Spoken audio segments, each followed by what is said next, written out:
Hello बच्चों, welcome in my channel Shivam educational centre.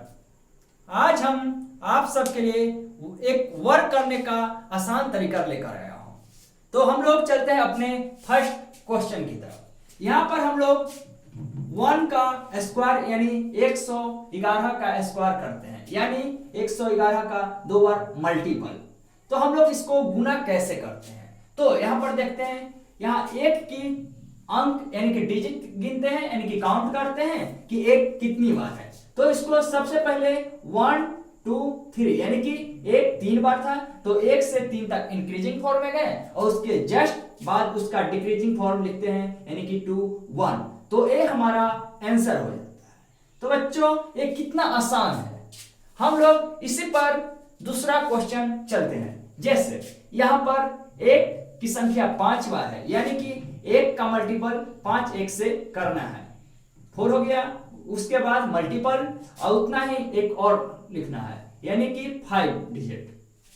तो हम लोग सबसे पहले एक की संख्या 5 है, तो 1 2 3 4 और 5 तक इंक्रीजिंग फॉर्म में जाएंगे और उसके जस्ट बाद उसके अपोजिट यानी डिक्रीजिंग फॉर्म, यानी 4 3 2 1।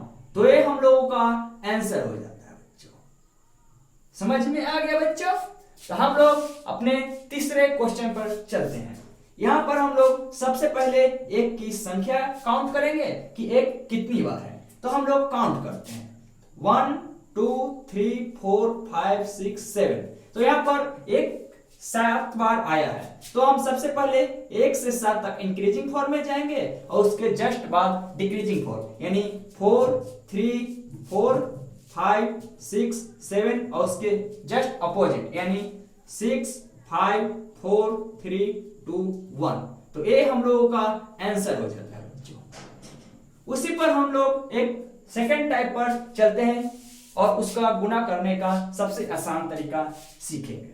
यहां पर हम लोग 3 अंक का डिजिट है, यानी 333। तो इसको मल्टीपल करना है 3 का 3 अंक से, यानी इसको गुना कैसे करते हैं। तो हम लोग बच्चों इसे सीखने की कोशिश करेंगे।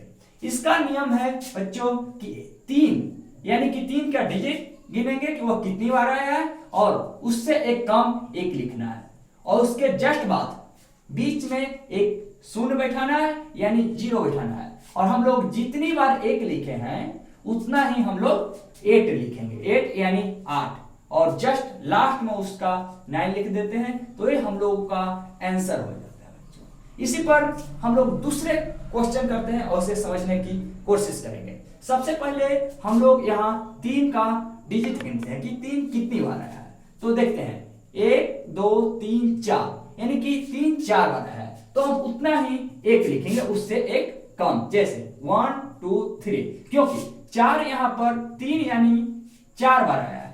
तो इसको हम लोग 3 एक लिखे हैं और उसके बीच में एक 0 बिठाते हैं, और जितना हम लोग यहाँ पर एक लिखे हैं उतना ही 8 लिखेंगे, यानी 8, और लास्ट में एक 9 दे देंगे। तो ये हम लोगों का आंसर हो जाता है बच्चों। उसी प्रकार हम एक और क्वेश्चन करने की कोशिश करते हैं और उसे समझने की कोशिश करेंगे। तो सबसे पहले यहाँ 3 की संख्या गिनेंगे कि 3 कितनी बार आया है। तो चलते हैं बच्चों, 1 2 3 4 5 6। यहाँ 3 की संख्या 6 बार है, तो उससे एक कम यानी 5 एक लिखेंगे, यानी कि 1 2 3 4 5, बीच में एक 0 देना है और उसके जस्ट बाद जितना हम लोग एक लिखे थे उतना ही 8 लिखेंगे, यानी 1 2 3 4 5, और उसके जस्ट लास्ट में एक 9 बैठाएंगे। तो ये हम लोगों का आंसर आ जाता है। चल तो बच्चों ये कितना आसान है गुना करने का तरीका। इससे हम अगले वीडियो में मिलेंगे कुछ और प्रश्न लेकर जो दूसरे डिजिट या अंक पर होंगे। तो चलते हैं बच्चों, बाय बाय, टेक केयर, जय हिंद।